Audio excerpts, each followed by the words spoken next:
Salut mes Nakamas, c'est Doc, j'espère que vous allez bien. On est parti pour le chapitre 817, c'est un truc de malade. Après une semaine d'attente, on attend toujours et le chapitre 816 était tellement extraordinaire, c'était un truc de dingue, donc je sais pas quel va être le ressenti par rapport à ce chapitre, mais je sais qu'il va être bon parce que vous avez été nombreux à entre guillemets un petit peu me spoiler, c'est-à-dire me dire ouais le doc tu vas voir ce chapitre, dès que je lis ça j'efface, c'est pas la peine de me le marquer si vous voulez que je fasse des réactions live, évitez de me marquer des gros trucs, ça sert absolument à rien. De toute façon maintenant j'ai pris une habitude, c'est que je ne lis plus mes messages le jour où le chapitre sort et je ne vais plus sur Facebook, comme ça au moins ça a le mérite d'être clair. Donc on va commencer par la première page, et la première page il s'avère que ce n'est pas la continuité, la petite histoire, mais on voit une première affiche du film One Piece Gold. Et d'ailleurs, ce qui est vraiment pas mal, c'est qu'il y a pas mal de choses qui sont arrivées en ce moment. Les costumes, j'adore les costumes, que ce soit les blancs ou les noirs, et aussi le petit clin d'œil qu'il y a eu par rapport à un vieil artwork où on voit un singe avec un sac à dos, et dans le sac à dos, dans le sac qu'il a sur son épaule, je veux dire, il y a tous les habits que justement ils vont avoir dans le film, et ça, c'est des petits clins d'œil que Ichiro Oda, pour ça, est vraiment quelqu'un de génial. Et là, c'est marqué, c'est le grand lever de rideau sur le film de One Piece Gold, écrit par Ichiro Oda lui-même. Ça veut dire comme Strong World et aussi comme le film Z. Une page de couverture en couleur qui révèle le poster du premier visuel du film.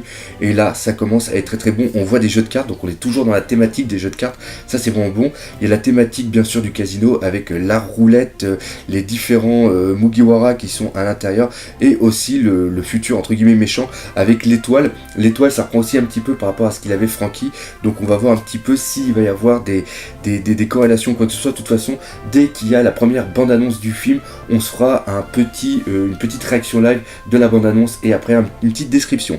Donc on va continuer. Allez, c'est parti, première page. C'est pas vrai.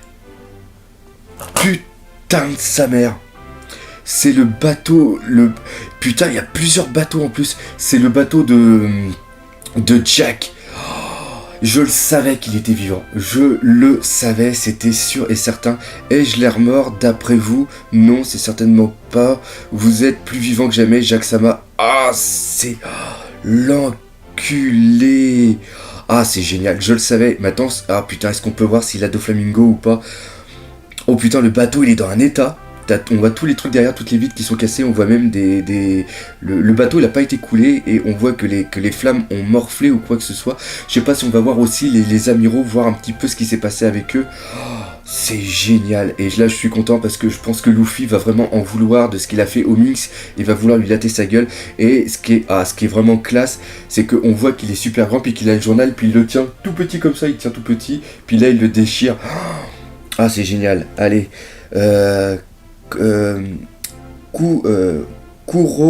Kuroazu. Je sais pas du tout ce que c'est. Je vous présente à nouveau mes plus plates excuses. Permettez-moi de... Qu'est-ce qu'il va faire finalement? Alors, pareil, chapitre 817, Raizu de la brume. Ça peut être bon. On peut peut-être enfin voir Raizu et voir si c'est un mix ou pas. Ouh là là, ce chapitre va être excellent. Oh, je sens qu'il va être excellent. De vous montrer, de me révéler mon identité. Putain. En effet, Duc Maître, tout comme Raizu, cet homme a l'emblème de la famille Kuzuki tatoué dans le dos, retranscrit Kugetsu dans le chapitre précédent. Ok, ouais, c'est vrai, c'était Kugetsu ou quoi que ce soit. Donc là, on voit qu'il a un tatouage dans le dos. Alors, qu'est-ce que c'est? Est-ce que c'est un cygne? Est-ce que c'est une cigogne? Est-ce que c'est un phénix? Ok, donc on voit qu'il s'est fait tatouer ça dans le dos. L'emblème de la famille. Et la famille maintenant, c'est Kuzuki. Mais le Z, ça se prononce ce en anglais, en japonais. Bon, enfin bref. Oh putain, j'ose même pas avancer les pages, j'ose pas avancer. Kuzuki, je n'aurais jamais cru qu'ils se connaissaient. Je pensais qu'il allait provoquer un combat général avec les Mix, mais ils avaient d'excellentes raisons de garder ça secret. Ok, donc là on voit que c'est l'équipage du Mugiwara qui est en train de parler. Ils doivent dire de même, Neko et Inu portent aussi ce symbole. Leur lien qui les unit est bien plus profond qu'on l'imaginait. Ils ont aussi cette marque, c'est quoi ce délire? Ils viennent de dire que même Neko et Inu ont aussi le symbole. D'accord, en effet, Duc, Maître, tout comme Raizu, cet homme a... Ah bah oui, en effet, donc eux aussi ils ont peut-être l'emblème, donc il se passe vraiment quelque chose. Neko, Mamushi, Inu, Arashi, sérieusement, vous faites peine à voir. Je suis agréablement surpris que vous soyez tous les deux vivants. Vivants tous les deux, donc ça veut dire que Kinemon les connaît. Mais c'est complètement débile cette histoire. Franchement là, ça... La mort n'aurait pas si aisément eu raison de nous. Nous n'avons pas oublié notre conversation jadis et nous savions qu'avec un peu de patience, nos chemins se croiseraient tôt ou tard. Oui, nous en étions convaincus. Donc ça veut dire que Kinemon connaît Inu Arashi et aussi Neko Mamushi. Encore une fois, plus de questions que ce chapitre va apporter que de réponses. Oi, dis donc, la tronche de cake de Mato, Kinemon et moi devions discuter de choses importantes. Même discuter avec toi lui causerait des dégâts irrémédiables au cerveau. Je préfère lui éviter cette peine, c'est une pareille fin. Ça, c'est n'importe quoi, qu'est-ce qu'ils sont en train de foutre ces deux idiots. Tous les deux, je vous en prie, la personne que nous attendions depuis si longtemps est enfin là. Ce n'est pas le moment de... Tout à fait, donc Oust, le gamin, les adultes sont en train de discuter. Inu, Arashi, Nekomamushi, arrêtez de vous disputer. Donc là, on voit que c'est... comment il s'appelle, Momonotsuke. Vous étiez les meilleurs amis du monde, pourquoi êtes-vous constamment en train de vous disputer ? Eh bien, désormais, je vous défends de vous chamailler, et à plus forte raison si la cause de vos disputes est père. S'il vous voyez... C'est quoi ce délire ? S'il vous voyez vous conduire comme cela, père en serait profondément peiné. Mais putain, mais c'est quoi ce délire ? On voit que Momonotsuke parle de père, mais parle de père comme si qu'il n'était pas présent, alors que dans le chapitre précédent, il a été dit que Kinemon était le père de Momonotsuke. Donc, lui, c'est bien... Ah, donc on va y... Ah, c'est n'importe quoi. Maître Momo, que veux-tu dire par père ? Il est pourtant juste là, non ? Putain, il l'appelle carrément maître. Je vous en prie, veuillez nous excuser, Momonotsuke Dono, nous sommes vraiment confus. Tu as tout à fait raison. Ouah, duc, pour que maître s'incline, c'est que cet enfant, se pourrait-il qu'il soit... Oui, c'est maître Momonotsuke-sama.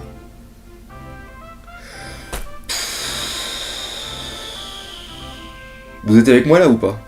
Franchement, je suis complètement à la ramasse. Je vous en prie, pardonnez-nous de vous avoir trompé. En fait, Momonotsuke et moi ne sommes pas père et fils. L'enfant que vous voyez là est l'héritier du grand daimyo de Kuri, le pays de Wano Kuni. Donc, je le savais. Donc, c'était sûr et certain que c'était... je l'avais dit dans ma théorie la semaine dernière, que je pensais qu'il était le fils bâtard, parce que c'était tellement montré qu'il était le fils de Kinemon, que pour moi c'était le fils bâtard, mais qu'il était le seul personne qui était le descendant apte à reprendre justement le pouvoir au niveau de Wano Kuni, et donc qu'il était la carte maîtresse, comme avait justement parlé Doflamingo. Momonotsuke, héritier du daimyo de Kuri, du pays de Wano. Putain, c'est malade. L'héritier du clan Kozuki, fils d'Oden Dono. Je vous... putain, là, je t'écris tout petit. On va un petit peu zoomer. Je vous en prie de nous excuser de ne pas vous avoir reconnu. Donc, Momo est quelqu'un d'important. Vu que ces deux-là sont ses subordonnés, j'en déduis qu'il doit en effet avoir une certaine influence.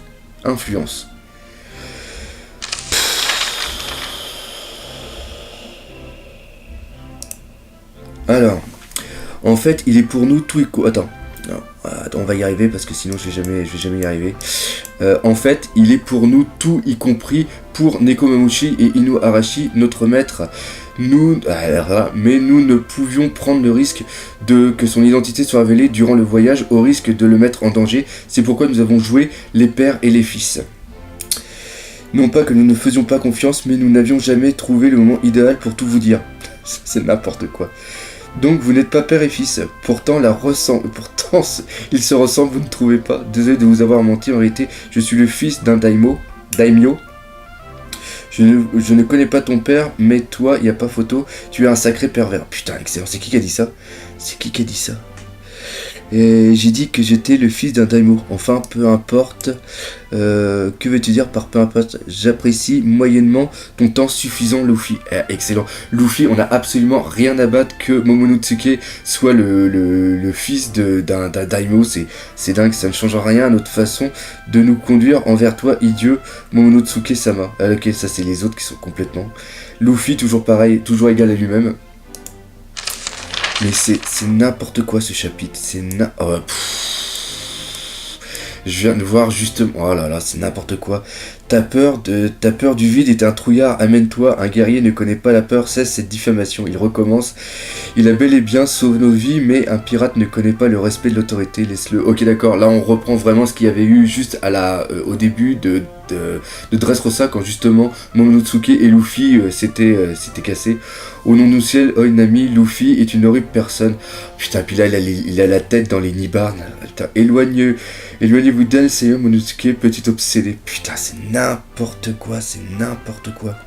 Momo, mon cher, si ton papa est seigneur, il doit sûrement avoir un trésor dans son château, pas vrai?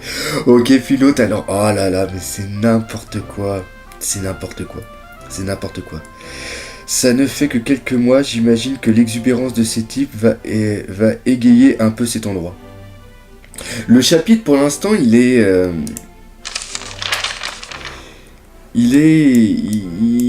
c'est vraiment bizarre. Franchement, c'est vraiment bizarre. Faisons une trêve, le matou. Si nous continuons, nous allons juste causer de la peine au seigneur Momonosuke. Pour notre seigneur, nous devons rester civilisés, mais ça ne change rien à ce que je ressens vraiment.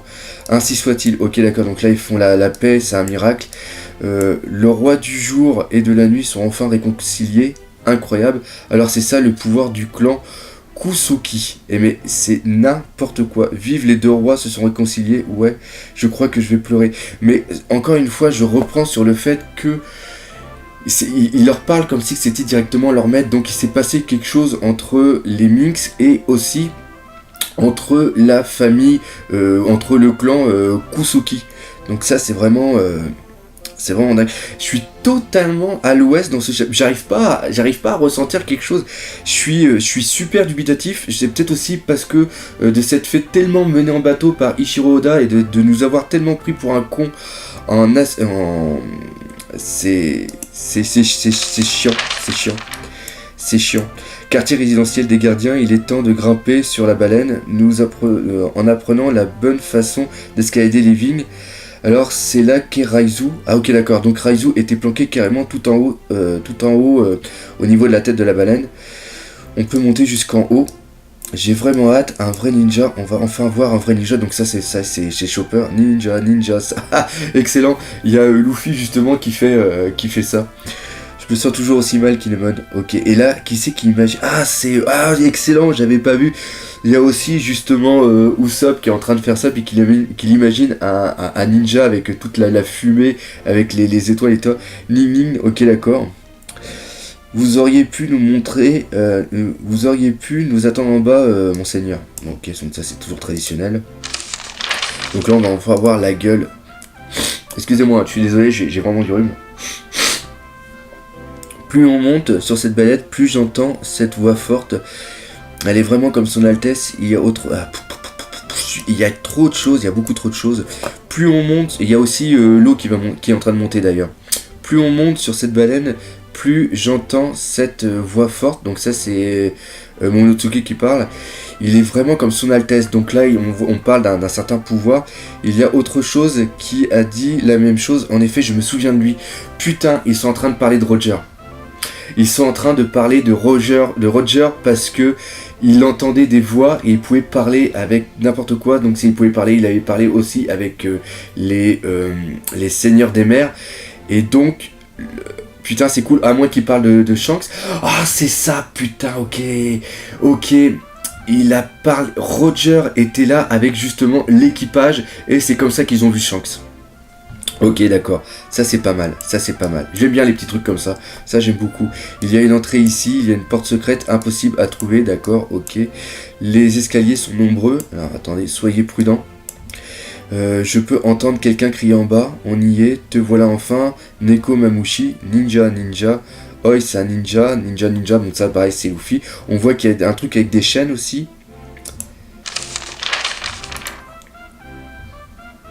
Oh, putain, mais c'est quoi cette gueule de malade?